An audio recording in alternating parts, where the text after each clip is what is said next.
Hola, ¿qué tal amigos? Me da mucho gusto saludarte y darte la bienvenida una semana más a esta serie titulada Presente Siempre. Doy gracias a Dios porque hemos podido iniciar el último trimestre, la última lección de este último trimestre de este año 2024. Y damos gracias a Dios porque sin duda alguna durante este año hemos tenido lecciones muy interesantes y la lección de este último trimestre también lo es, también es bastante interesante, y es que vamos a estar analizando el libro de Juan y el título general de la lección es Temas en el Evangelio de Juan. Así que la realidad es que va a ser un libro muy interesante de analizar, y pues doy gracias a Dios porque nos permite estar a través de este canal de YouTube compartiendo contigo estos comentarios de la lección, y gracias de verdad por acompañarnos durante las últimas lecciones, específicamente el trimestre pasado. Tuvimos ciertas complicaciones de salud y de otros compromisos más que nos impidieron poder llevar a cabo el comentario de la lección. Sin embargo, pues damos gracias a Dios porque pues hoy podemos estar aquí contigo, y ojalá que en este último trimestre podamos cerrar sin ningún inconveniente. Y pues gracias, de verdad, muchas gracias a aquellos que se han suscrito a este canal, pero yo quiero pedir específicamente para aquellos que aún no se suscriben, amigos, quiero invitarles para que puedan suscribirse a este canal. Miren, tenemos una meta para final de este año 2024, y es que nos gustaría llegar a 500, a nuestros primeros 500 suscriptores. Así que si tú aún no te suscribes, quiero invitarte para que lo hagas, para que te suscribas. En la parte de abajo está el botón de suscribirse, a un lado la campanita de notificaciones, y también pues no te olvides de dejar en este caso de activarla para que cada vez que subamos un video te llegue la notificación, y por supuesto dejar tu like y compartir con nosotros, porque todo esto nos ayuda no solamente para que tú estés enterado cada vez que subamos un video, sino específicamente para poder llegar a más personas, que es el objetivo principal, poder que más personas conozcan acerca de Cristo Jesús. Así que amigos, invitarles para que puedan apoyarnos de esta manera, y entonces que de esta forma podamos llegar a más personas con el mensaje de salvación. Así que invitarles para que nos apoyen de esta forma, y pues que también podamos entonces llegar a la meta de nuestros primeros 500 suscriptores. Y bueno, miren, vamos entonces a dar inicio con la primera lección de este trimestre. Como te decía, vamos a estar analizando el libro de Juan, y en este caso la primera lección, la lección número 1 para el 5 de octubre del año 2024 es señales que indican el camino. Vamos a analizar durante esta semana algunas señales importantes que en el ministerio de Jesús se presentaron para que las personas pudieran creer, para que las personas pudieran realmente conocer quién era Jesús, y de esta manera también aceptarlo como el Mesías, como aquella persona que había sido enviada por parte de Dios para salvar al ser humano. Así que la lección de esta semana nos va a presentar algunas pruebas, algunas cuestiones importantes, y nos presenta también algunas dudas también muy interesantes. Pero antes de eso me gustaría leer contigo lo que es el versículo para memorizar de esta semana, que se encuentra en Juan capítulo 20 versículos 30 al 31, y dice allí la palabra de Dios: También hizo Jesús muchas otras señales en presencia de sus discípulos, que no están escritas en este libro, pero estas fueron escritas para que ustedes crean que Jesús es el Cristo, el Hijo de Dios, y para que creyendo tengan vida por medio de él. Desde prácticamente el principio del libro, Juan responde a una pregunta muy importante: ¿por qué se escribió este libro? Allí en el versículo que acabamos de analizar como versículo para memorizar, podemos encontrar la respuesta. Dice allí el texto bíblico que fueron escritas con el propósito de que creyéramos en él y que tuviéramos vida por medio de él. Ese es el objetivo principal cuando Juan escribe en este caso su libro, y tomando como base esto, entonces vamos, como te decía hace un momento, a analizar algunos de los milagros, algunas de las primeras demostraciones públicas de parte de Jesús de su ministerio terrenal, y de esta manera poder entonces nosotros hoy en día también comprobar que verdaderamente Jesús era en este caso el Hijo de Dios y el Salvador prometido. Y vamos a ir entonces a la primera parte de nuestro estudio.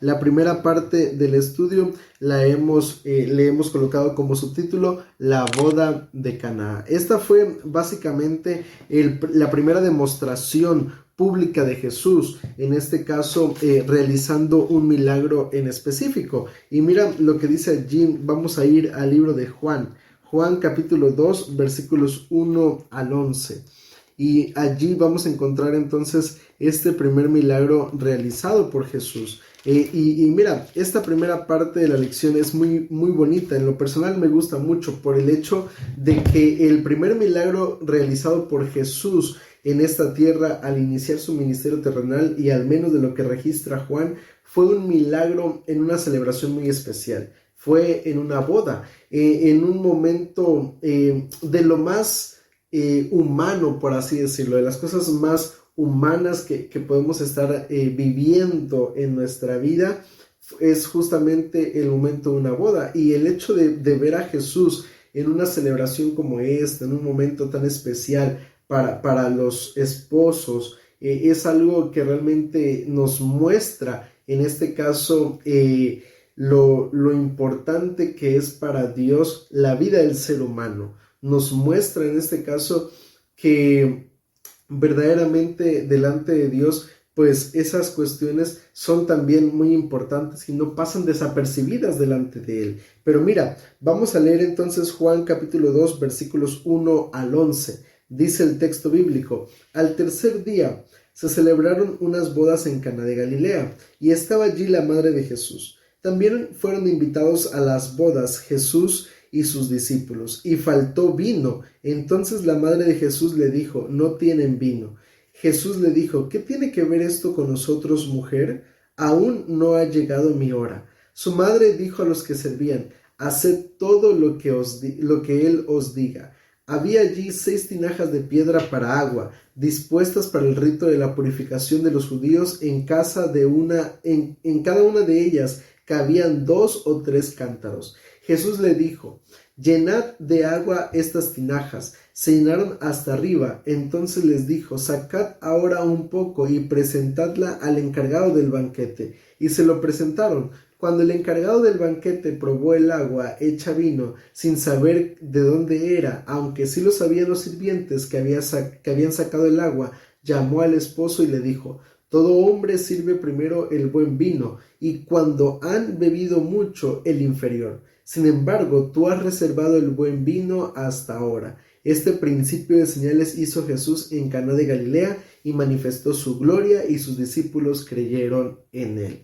El texto bíblico de esta historia termina básicamente manifestando que gracias a ese milagro, gracias a esa demostración que hicieron sus discípulos, que hizo Jesús delante de sus discípulos, delante de María y delante de los sirvientes, al menos en el caso de sus discípulos, y me atrevo a decir que al menos en el caso de María, su fe, la decisión que habían tomado de seguir a Jesús se reafirmaba más que nunca, porque estaban demostrando, entonces estaban percibiendo que verdaderamente Jesús era el Mesías prometido. Y mira, hay aquí algunos aspectos muy interesantes de esta historia. En primer lugar, lo que tiene que ver en este caso con la petición que hace María. María se acerca a Jesús y le dice: mira, no hay más vino. No, por la declaración que hace María de que ya no había más vino, no sabemos si María se acerca a Jesús con la intención de que Jesús haga algo, en este caso un milagro, para proveer, para poder, en este caso, atender esa necesidad. O bien, en su defecto, si ella se acerca con la esperanza de que Jesús hiciera algo como hijo, tratar tal vez de encontrar alguna solución a ese problema que estaban enfrentando. Pero mira, la realidad es que la respuesta de Jesús es también otro punto muy importante de analizar, porque Jesús le dice: ¿qué tiene que ver esto con nosotros, mujer? Aún no ha llegado mi hora. Miren, Jesús, al hacer esta declaración, Jesús estaba dejando en claro dos aspectos muy importantes. Número uno, que de cierta manera, aunque Jesús fue un hijo obediente, un hijo que siempre trató de ayudar a su madre en todos los sentidos, la realidad es que en este caso había ciertas limitaciones de la autoridad de María sobre Jesús. Por eso Jesús le responde de esta manera. Y creo que este es un punto muy importante para, de cierta manera, dejar en claro que una de las creencias que se tiene dentro el aspecto de la Biblia es justamente el hecho de que muchos argumentan que en este caso María media sobre nosotros, media en este caso entre Dios y el ser humano, que es mediadora entre Dios y el ser humano, justamente basados en estos versículos donde María le pide y le dice a Jesús que haga algo y Jesús obedece. Y ahorita vamos a responder a la pregunta de por qué Jesús obedece a la respuesta de María, a la solicitud de María. Sin embargo, sí es importante entender que aunque Jesús era un hijo obediente, el aspecto de la autoridad de María sobre Jesús estaba limitada solamente dentro del aspecto del hogar.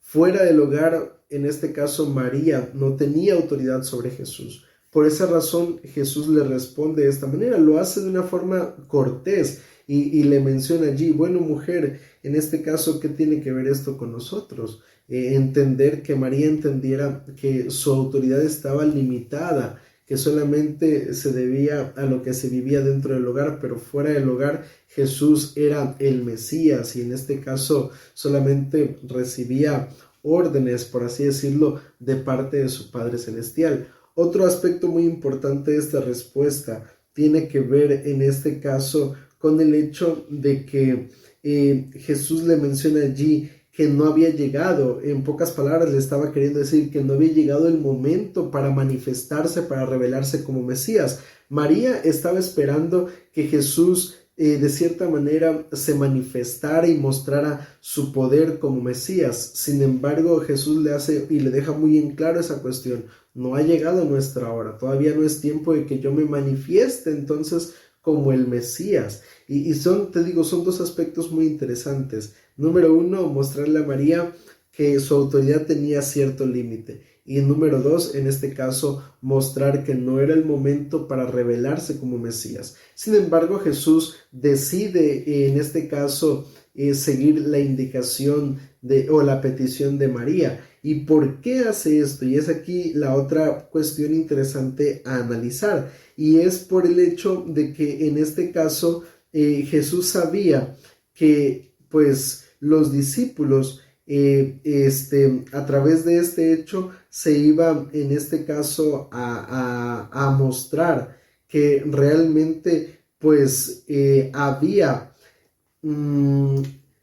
razones por las cuales ellos podían verdaderamente creer en las palabras de Jesús. Mira, el deseo de todas las gentes en la página 118 y 121 nos lo deja muy claramente descrito. Dice allí Elena G. de White, los primeros milagros del Salvador fortalecieron a los discípulos para que se mantuviesen firmes frente a la oposición. ¿Qué oposición? Mira, hay que recordar que en este caso los discípulos creían que Jesús era el Mesías. María sabía que Jesús era el Mesías. Sin embargo, había oposición de parte de los escribas y fariseos, y lo vamos a ver más adelante en la lección. Había oposición de parte de ellos, y esa oposición era lo que podía llegar a generar dudas dentro del corazón de los discípulos y de María. Por eso cuando ella le hace esta solicitud, Jesús decide responder positivamente. Él pudo haber decidido no hacer caso, sin embargo, decide responder en este caso a la solicitud de María para fortalecer la fe de ella y de los discípulos, y de esta manera que cuando encontraran oposición por parte de los escribas y fariseos, ellos pudieran a través de esas señales creer verdaderamente que Jesús era el Mesías. Ahora, Otro punto que me gustaría dejar en claro de esta parte de la lección es el hecho que el vino que Jesús proveyó para esa boda no era un vino alcoholizado, sino que era básicamente un jugo de uva, por así decirlo. No tenía fermentación, sino era un jugo que en este caso pues sí podía ser provisto por parte de Dios. Esto lo menciono porque tal vez algún escritor superficial de la Biblia pudiera tal vez interpretar entonces que Jesús había proveído de alcohol y de esta manera pues hacer creer que realmente la Biblia se contradice, pero no, la realidad es que el vino que Jesús provee es un vino que no contenía alcohol. Ahora, vamos a avanzar con la lección y mira, vamos a ir a la siguiente parte de nuestro estudio, que lleva en este caso le hemos colocado como subtítulo no solo con señales. Y es que, mira, allí mismo en el libro de Juan, pero ahora en el capítulo 4, en los versículos 46 en adelante, encontramos una historia muy interesante. No vamos a leer en este caso todo el versículo, pero sí me llama la atención o sí vamos a mencionar algunos versículos en específico. En primer lugar, me gustaría ponerte en contexto, y es que había un servidor, un oficial del rey, menciona el versículo 46, que tenía a su hijo enfermo y decide acudir a Jesús para pedirle a Jesús que sanara a su hijo. Y Jesús le responde en el versículo 48, le dice allí: entonces Jesús le dijo, si no veis señales y prodigios, no creeréis. El oficial del rey le dijo, Señor, desciende antes que mi hijo muera. Y Jesús le dijo, vete, tu hijo vive. El hombre creyó en la palabra de Jesús, que Jesús le dijo, y se fue. Cuando ya él descendía, sus siervos salieron a recibirlo y le informaron, tu hijo vive. Entonces él les preguntó a qué hora había comenzado a mejorar, y le dijeron, ayer a la hora 7:00 se le pasó la fiebre. El padre entonces, entendiendo que aquella era la hora en que Jesús le había dicho, tu hijo vive, creyó en él con toda su casa. Mira, los versículos que te acabo de leer son versículos muy importantes, muy resaltantes para comprender esta parte de la lección. Y es que hay que entender que en este caso, en el caso de este padre, decide acudir a Jesús para buscar la ayuda para que su hijo pudiera ser sanado de esa enfermedad que estaba a punto de quitarle la vida. Sin embargo, él lo hace y de cierta manera es como aquellas personas, ¿verdad? Como aquellas personas que dicen, mira, si Jesús hace esto o si Dios responde a esta oración, yo voy entonces en este caso a entregar mi vida a Jesús. Yo he escuchado a muchas personas que me han dicho no, y yo recuerdo muy bien en cierta ocasión una persona me mencionaba, el día que yo me pare de esta silla de ruedas, si Dios me ayuda a pararme de esta silla de ruedas, yo me voy a bautizar. Y yo recuerdo que le hacía la pregunta a la persona, ¿y qué sucede si en este caso nunca te paras de esa silla de ruedas? ¿Nunca vas a entregar entonces tu vida a Cristo Jesús? En el caso de este padre, también acude a Jesús con ese pensamiento en su mente, con la idea entonces de que, bueno, si Jesús sana a mi hijo, yo voy a creer en él. Sin embargo, Jesús le responde y le muestra cuál era el problema de este hombre y le dice, si no veis señales y prodigios, ¿no creeréis? Y entonces este hombre decide dar ese paso y creer que realmente lo que Jesús le estaba diciendo era algo real, algo verdadero, y decide entonces aceptar lo que Jesús le estaba diciendo, y él le hace nuevamente la solicitud, por favor, ayuda a mi hijo, y Jesús ve que era necesario para que este hombre pudiera creer en él, y entonces responde a esa solicitud haciendo otro milagro, otra señal. Y mira, esto es importante. ¿Por qué razón? Porque tenemos que comprender que no siempre es necesario milagros y señales para poder creer realmente en Dios, para poder creer realmente en Jesús como nuestro Salvador. ¿Por qué razón no podemos solamente, en este caso, confiar nuestra vida en estas cuestiones? Porque mira, muchos han realizado muchos milagros, Algunos son verdaderamente milagros provistos por parte de Dios y otros son falsos milagros. Algunos realmente en este caso pueden ser manifestaciones de Dios y otros pueden ser manifestaciones pero de Satanás. Y debemos tener mucho cuidado con este aspecto, debemos tener mucho cuidado con esta cuestión en nuestra vida espiritual, porque verdaderamente no todo lo que sucede proviene de parte de Dios. Yo recuerdo que en cierta ocasión había un hermano de la iglesia adventista que en este caso asistía. Yo vi que en uno de sus publicaciones de WhatsApp, él invitaba a una noche de milagros en una iglesia pentecostés. Y yo cuando vi eso le escribí y le pregunté, hermano, ¿ya no pertenece a la iglesia adventista? Y él me dijo, sí, pero también me gusta acudir a estas noches de milagros porque ahí siento la presencia de Dios y porque en este caso veo cómo Dios hace milagros en la vida del ser humano. Yo recuerdo que le decía, hermano, hay que ser muy cuidadosos con dejarnos llevar por las emociones, por dejarnos llevar, en este caso, por este tipo de movimientos de cierta manera sensacionalistas. Y creo que es importante abrir los ojos y verdaderamente analizar, en este caso, qué criterios debemos tener para poder saber si un milagro verdaderamente proviene de Dios o es un milagro, en este caso, que ha sido solamente una manifestación de parte de Satanás. Debemos ser muy cuidadosos con esto y examinar todo a través de la luz de las Escrituras, analizar todo a través de la luz de la palabra de Dios, para de esta manera poder entonces verdaderamente reconocer si un milagro proviene de parte de Dios o no. Porque no todas las señales verdaderamente provienen de parte de Dios, pueden también ser utilizadas por Satanás para engañarnos. Así que ser muy cuidadosos con este aspecto y no basar solamente nuestra fe, nuestra creencia, nuestra vida en Dios en señales y milagros. Ahora, vamos a ir a la tercera parte del estudio que lleva como título, que le hemos colocado como subtítulo, se necesita fe. Y mira, para ello vamos ahí en el libro de Juan capítulo 5, versículos 1 al 9. Y mira, en estos versículos encontramos el milagro de la curación del paralítico del estanque de Betesda.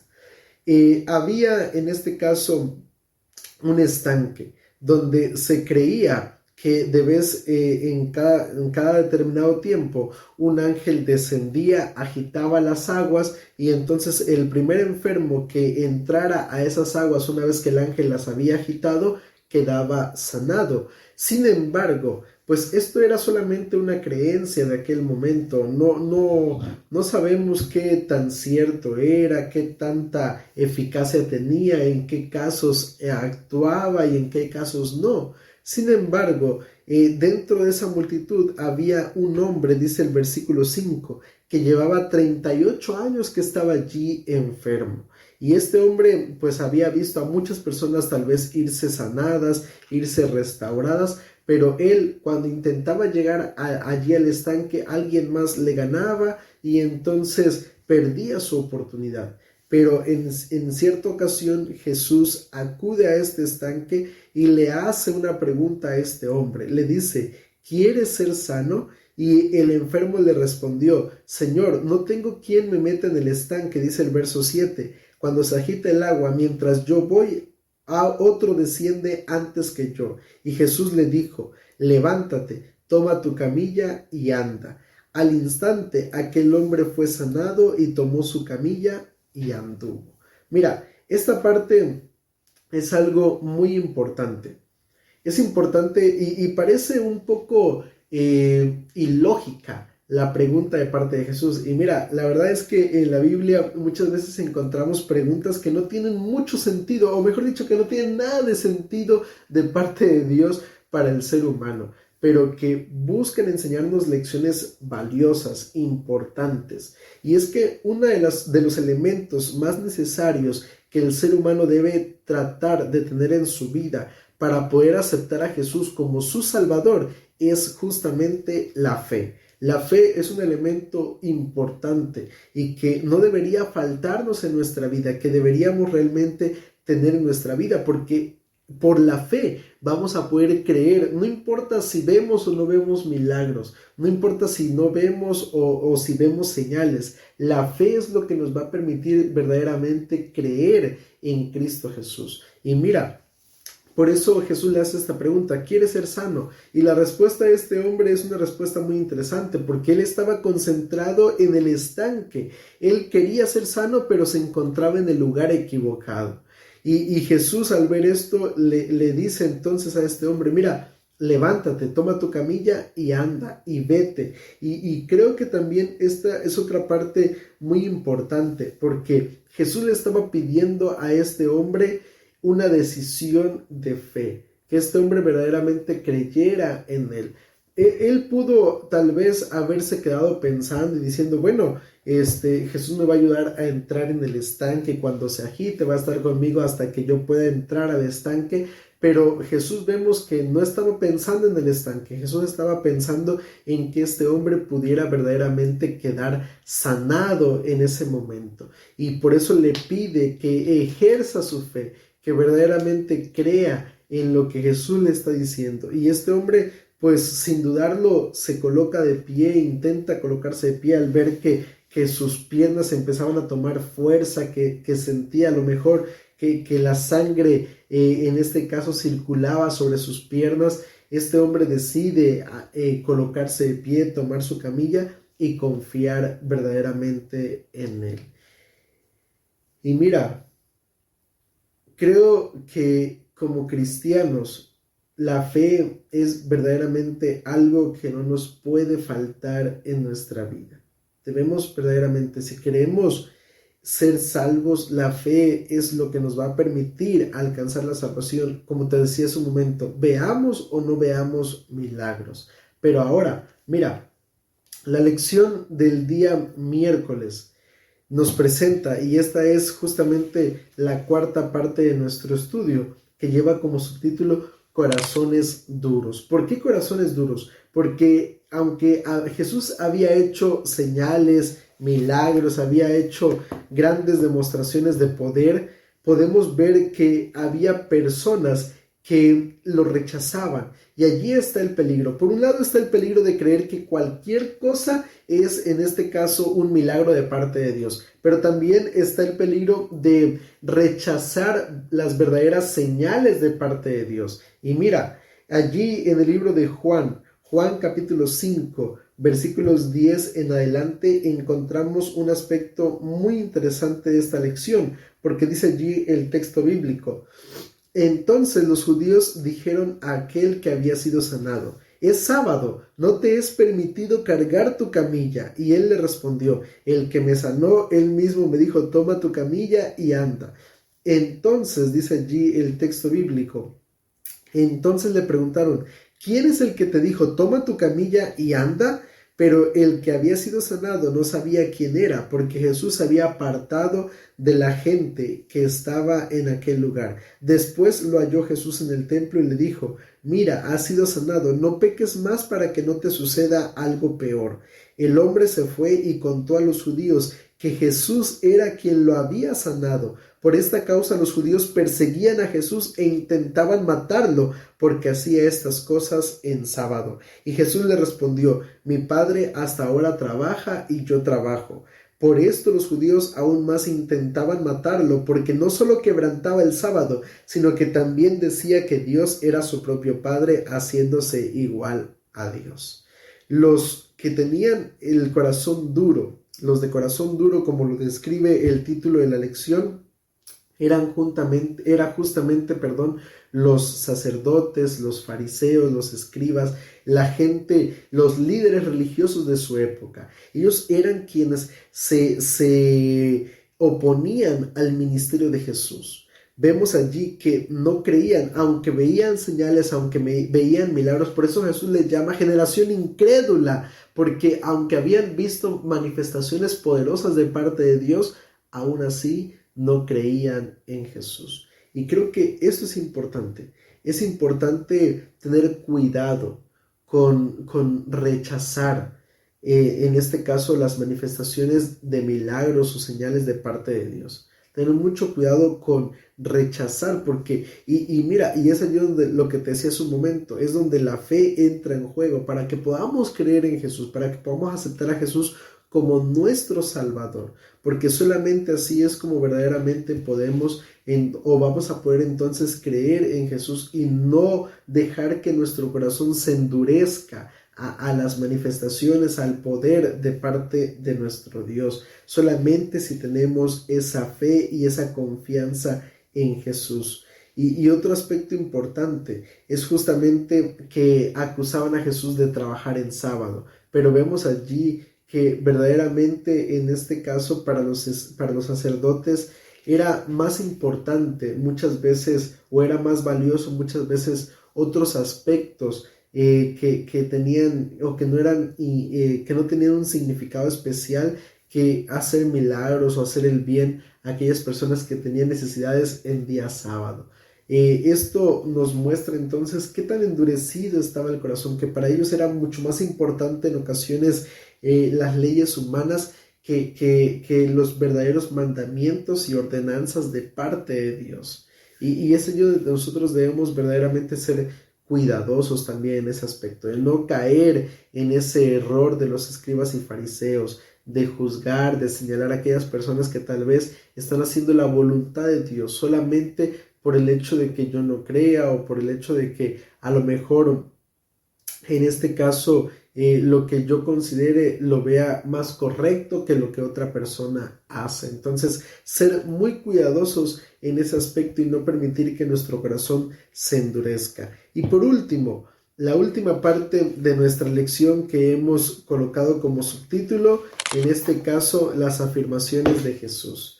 Las afirmaciones de Jesús sirvieron como otras señales, como otras manifestaciones de lo que verdaderamente Jesús quería demostrar a la gente de su época. ¿Y qué era aquello que quería demostrar? Que verdaderamente Él era el Mesías, el Salvador, para que ellos no tuvieran dudas. Jesús lo demuestra a través de milagros, a través de señales, y también lo demuestra a través de testigos. Y mira, el mismo libro de Juan, en el capítulo 5, pero ahora en los versículos 31 en adelante, nos presenta ciertos testigos que demostraban, que acreditaban que verdaderamente Jesús era el Mesías. Y vamos a ir al primero de ellos que nos menciona el mismo Jesús. Juan capítulo 5, versículos 31 en adelante dice: si yo doy testimonio acerca de mí mismo, mi testimonio no es verdadero. Otro es el que da testimonio acerca de mí, y sé que el testimonio que da de mí es verdadero. Vosotros enviasteis mensajeros a Juan, y él dio testimonio de la verdad. Pero yo no recibo testimonio de hombre alguno. Sin embargo, digo esto para que vosotros seáis salvos. Él era antorcha que ardía y alumbraba, y vosotros quisisteis regocijaros por un tiempo en su luz. En primer lugar, mira, el primer testigo que Jesús presenta para que la gente de su época creyera en él era el mensaje de Juan el Bautista. Juan fue un mensajero que como la misma misión que se les mencionó a sus padres, él la tenía bien presente. Él había sido enviado para preparar el camino para el Mesías, para Jesús. Y en este caso vemos que Juan cumple con su función y sirve verdaderamente como testigo a Jesús. Pero no fue el único testigo. También allí el versículo 36 menciona otro testigo que Jesús tenía. Dice el verso 36: pero yo tengo un testimonio mayor que el de Juan, las obras que el Padre me dio para que cumpliera, las mismas obras que yo hago, dan testimonio de mí, de que el Padre me ha enviado. Las señales, los milagros que Jesús realizaba, también era otro testigo firme de que Jesús era el Hijo de Dios, de que Jesús había sido enviado como el Salvador para este mundo. Otra señal importante es la que menciona el versículo 37 y 38, dice el texto bíblico: también el Padre que me envió ha dado testimonio de mí. Nunca habéis oído su voz, ni habéis visto su aspecto, ni tenéis su palabra morando en vosotros, porque no creéis a quien él envió. Y lo vemos muy claramente. Cuando Jesús se bautizó, ¿qué dice que sucedió? El cielo fue abierto, descendió el Espíritu Santo en forma de paloma, y se escuchó de parte del cielo que se dijo: este es mi Hijo en quien me complazco, en quien tengo mi complacencia. Entonces vemos allí que también el Padre era testigo de que Jesús era verdaderamente su Hijo y era el Salvador. Y otro aspecto importante es en este caso lo que dice el verso 39, dice la palabra de Dios: escudriñad las Escrituras, porque a vosotros os parece que en ellas tenéis la vida eterna, y ellas son las que dan testimonio de mí. Otro testigo importante son las Escrituras, son en este caso la palabra de nuestro Dios.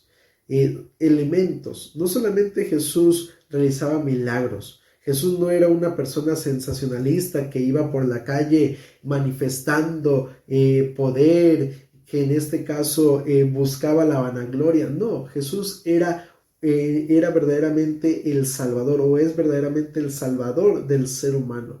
Y Él había venido para, a través de las señales, a través de sus milagros, a través de sus mensajes, de su vida, acercar al ser humano a sus pies, que el ser humano pudiera verdaderamente aceptarlo como su Salvador. Y en este día me gustaría invitarte especialmente a esto, invitarte a que tú puedas aceptar a Cristo como tu Salvador, que tú puedas verdaderamente en este caso hacer esa entrega a Dios, creer en Él, tener esa fe depositada en Cristo Jesús. Hay sin duda alguna en la Biblia, no solamente en el libro de Juan, sino en la Biblia en general, muchas manifestaciones, muchos argumentos para que podamos creer en Jesús, para que podamos aceptar a Jesús como nuestro Salvador. Lo único que necesitamos verdaderamente tener en nuestra vida es fe, porque si tuviéramos fe como un grano de mostaza, podríamos hacer cualquier cosa. Así que, querido amigo, te invito hoy a que aceptes, a que creas en Cristo Jesús y le aceptes como tu Salvador. Vamos a orar. Querido Padre, alabado y glorificado sea tu buen nombre. Señor, te doy muchas gracias porque nos permites la vida, porque, Señor, nos manifiestas a través de tu palabra, a través de señales que tal vez has hecho en nuestra vida, de milagros que has hecho en nuestra vida, que tú eres el Salvador. Y queremos hoy pedirte que nos ayudes a aceptarte, Padre, que puedas tú colocar en nuestra vida esa confianza, esa fe en ti, Señor, y de esta manera poder entonces prepararnos para estar contigo en el reino de los cielos. Nos colocamos en tus manos y te lo pedimos todo esto en el nombre de Cristo Jesús. Amén.